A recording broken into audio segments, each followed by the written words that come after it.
नमस्कार, मेरे YouTube channel पर आपका स्वागत है। आज का यह वीडियो चिकित्सकीय व्यवसाय में नैतिकता, सच्चरित्रता और ईमानदारी का अप्रतिम उदाहरण है।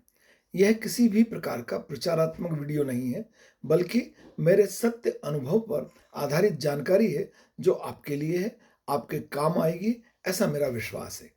यह वीडियो इसलिए भी महत्वपूर्ण हो जाता है कि अभी कुछ समय पूर्व ही चिकित्सा व्यवसाय में अनैतिकता से संबंधित दैनिक भास्कर का एक स्टिंग ऑपरेशन मैंने देखा था, जिसमें डॉक्टर 3 रुपए 80 पैसे की एक गोली अपने अस्पताल से, अपने चिकित्सालय से, अपने क्लिनिक से, अपने बड़े अस्पताल में जो मेडिकल स्टोर होते हैं उनके माध्यम से लगभग 120 रुपए में बेचते हैं।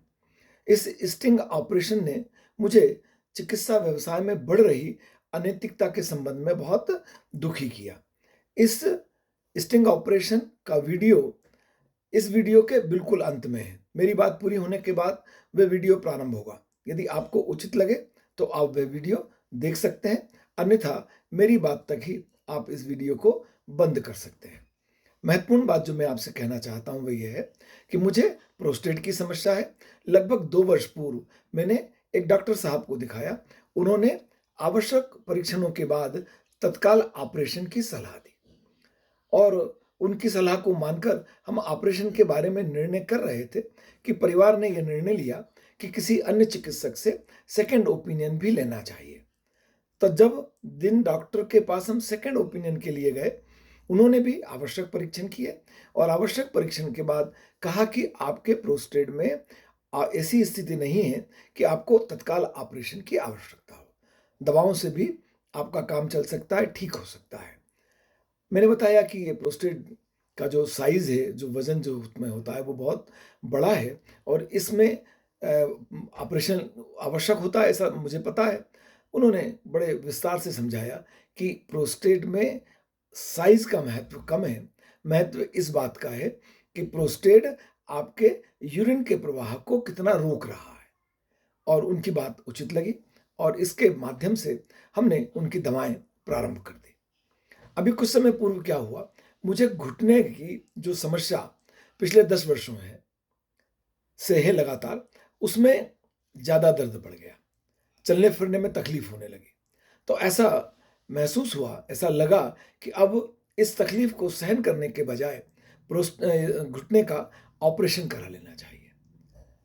तो घुटने के ऑपरेशन के लिए जब चिकित्सकीय परामर्श लिया, तो ये बताया गया कि घुटने के ऑपरेशन से पूरा लाभ प्राप्त करने के लिए आवश्यक है कि आप प्रोस्टेट का ऑपरेशन पहले करा लें, ताकि वह ऑपरेशन के बाद आपको जो बार-बार यूरिन जाने की प्रॉब्लम है, उसके कारण घुटने में अपेक्षित लाभ मिलने की संभावना कम ना हो जाए।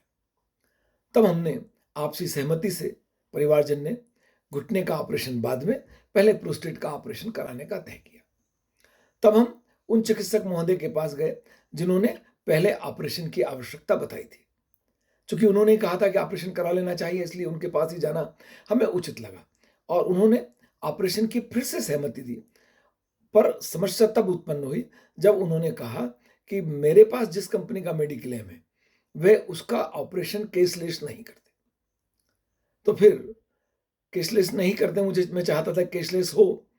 तो फिर हम वापस उन्हीं चिकित्सक महोदय के पास गए, जिन्होंने पहले ऑपरेशन की आवश्यकता नहीं बताई थी और हमने सीधा एक ही बात कही कि मुझे घुटने का ऑपरेशन कराना है, प्रोस्टेट की समस्या है, इसलिए मुझे प्रोस्टेट का ऑपरेशन कराना है, आप केवल ऑपरेशन कर दीजिए।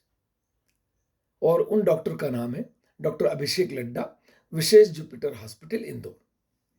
तो उन्होंने मेरी बेचैनी को देखने के बाद ऑपरेशन के लिए सहमति दे दी, क्योंकि मैंने तो कहा था कि सीधे मुझे ऑपरेशन कराना है, बाकी कुछ भी नहीं। पर उसके बाद उन्होंने फिर मुझे वही चीज़ें समझाई कि प्रोस्टेट क्या है, कितना बड़ा है और इसका ऑपरेशन क्या होता है, कैसे किया जाता है, इससे कौन-कौन से संभावित लाभ हैं और इस ऑपरेशन के बाद कौन-कौन सी संभावित समस्याएं भी पैदा हो सकती हैं। विस्तार से उन्होंने जानकारी दी और उनकी उस विस्तार से दी गई जानकारी का प्रभाव हुआ कि वापस हम उसी निर्णय पर पहुंचे कि प्रोस्टेट की ऑपरेशन की आवश्यकता नहीं है। बगैर प्रोस्टेट के ऑपरेशन के भी घुटने का ऑपरेशन कराया जा सकता है। यहाँ इस बात का उल्लेख करना आवश्यक है कि डॉक्टर साहब को फीस के रूप में बहुत छोटी राशि मिलती है, जबकि ऑपरेशन से उनको उसकी तुलना में कई गुना राशि प्राप्त होती है। परंतु डॉक्टर अभिषेक लड्डा ने कोई लालच नहीं किया। उन्होंने ऑपरेशन के लाभ और समस्याओं के बारे में स्पष्ट और उचित परामर्श दिया। मैं निश्चित तौर पर यह कह सकता हूं कि उन्होंने ऑपरेशन की मेरी पूरी इच्छा, उससे मिलने वाले आर्थिक लाभ की पूर्ण संभावना के बाद भी ऑपरेशन के प्रति एक नकारात्मक रुख अपनाया। यह चिकित्सा व्यवसाय में उच्च स्तरीय नैतिकता है, जिसमें डॉक्टर साहब को धन का कोई लालच नहीं है, बल्कि वह आवश्यकता के अनुसार ही उचित इलाज करने का निर्णय लेते हैं। चिकित्सा व्यवसाय में नैतिकता का पालन इस पेशे की गरिमा को बढ़ाता है, मरीजों के विश्वास को मजबूत करता है, और जब डॉक्टर सेवा भाव से कार्य करते हैं तो वे समाज में एक सच्चे नायक बनते हैं, समाज में एक सकारात्मक संदेश देते हैं। और इन सब के कारण ही डॉक्टर अभिषेक लड्डा और उनके सहकर्मियों जैसे डॉक्टरों के कारण ही आज भी चिकित्सा व्यवसाय मानवता की सबसे बड़ी सेवा कहलाने के योग्य है, और यह अंधकार में भी प्रकाश की एक किरण बिखेरते हैं।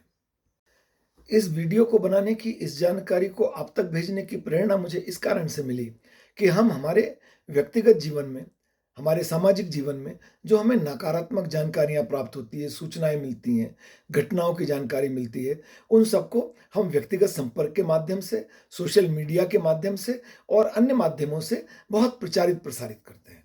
परंतु सकारात्मक सूचनाओं के प्रति हमारा ऐसा रुख नहीं होता, जबकि वास्तव में सकारात्मक सूचनाएं भी उसी प्रकार प्रसारित की जानी चाहिए, ताकि यह प्रेरणादायक जानकारी, सूचनाएं और घटनाएं वास्तव में समाज की सही स्थिति को लोगों के समक्ष प्रस्तुत कर सके।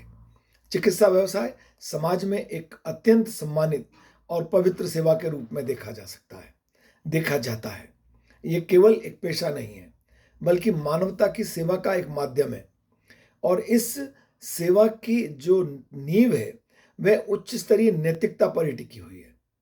और चिकित्सकीय नैतिकता में ये शामिल है कि मरीज की गोपनीयता को बनाए रखा जाए, उसकी स्वीकृति के बगैर कोई उपचार ना किया जाए, अनावश्यक परीक्षण ना किए जाएं, सभी मरीजों को समान दृष्टि से देखा जाए, उपचार के दौरान ईमानदारी और पारदर्शिता रखी जाए, और डॉक्टरों का यह महत्वपूर्ण दायित्व हो जाता है कि वे अपने ज्ञान और अनुभव का लाभ मरीज के सर्वोत्तम हित के लिए करें। आर्थिक लाभ तो प्राप्त होना ही है, परंतु उनका लक्ष्य केवल आर्थिक लाभ प्राप्त करना नहीं होना चाहिए, जैसा कि डॉक्टर अभिषेक लड्डा के आचरण में देखने में आया। आज जब चिकित्सा व्यवसाय में व्यापारिक सोच, बहुत अधिक निजीकरण, मुनाफे की होड़ हावी होती जा रही है, तब कुछ मामलों में नैतिकता की अनदेखी होते हुए दिखाई देती है। अनावश्यक परीक्षण किए जाते हैं, दवाइयों के कमीशन का स्टिंग ऑपरेशन की चर्चा मैंने आपसे की है। कारपोरेट के दबाव के चलते मरीजों का हित अनेक बार पीछे छूट जाता है, और ऐसे सब दबावों के मध्य भी अनेक डॉक्टर और संस्थाएं इस चुनौतियों के मध्य, इन विभिन्न प्रकार की नकारात्मक स्थितियों के मध्य समाज सेवा का एक बहुत सकारात्मक कार्य निस्वार्थ भाव से कर रहे हैं। वह मुफ्त प्रकार से अनेक प्रकार की सेवाएं भी उपलब्ध करा रहे हैं। चिकित्सकीय सेवा को वह एक सेवा के रूप में निभा रहे हैं, और ऐसे ही डॉक्टरों के कारण चिकित्सा व्यवसाय उच्च नैतिकता के अपने मानदंडों को वर्तमान समय में भी बनाए हुए है, और ये समाज के लिए एक आशा की किरण है। यदि आप मेरे चैनल पर नए हैं तो मैं आपसे चैनल को सब्सक्राइब करने का अनुरोध करता हूं। मेरे इस चैनल पर समाजशास्त्र विषय के, इसके अतिरिक्त सामाजिक, पारिवारिक, राष्ट्रीय महत्व, शैक्षणिक महत्व और प्रेरणात्मक प्रसंग के वीडियो देखने में आते हैं। अब मेरी अपनी बात यहाँ समाप्त होती है।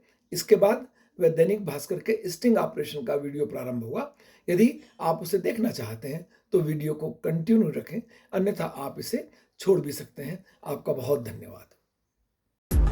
देश में अब दवाओं के रेट डॉक्टर खुद तय कर रहे हैं, अपना ब्रांड बना रहे हैं और मरीजों को वही मेडिसिन लिख भी रहे हैं। इसका नतीजा ये हुआ कि 3 रुपए 80 पैसे की एक गोली 120 रुपए में बेची जा रही है। इस पूरे खेल को एक्सपोज करने के लिए भास्कर संवाददाता दवा कारोबारी बनकर पंजाब, हरियाणा और हिमाचल प्रदेश की कुल 6 दवा कंपनियों के ऑफिस पहुंचे।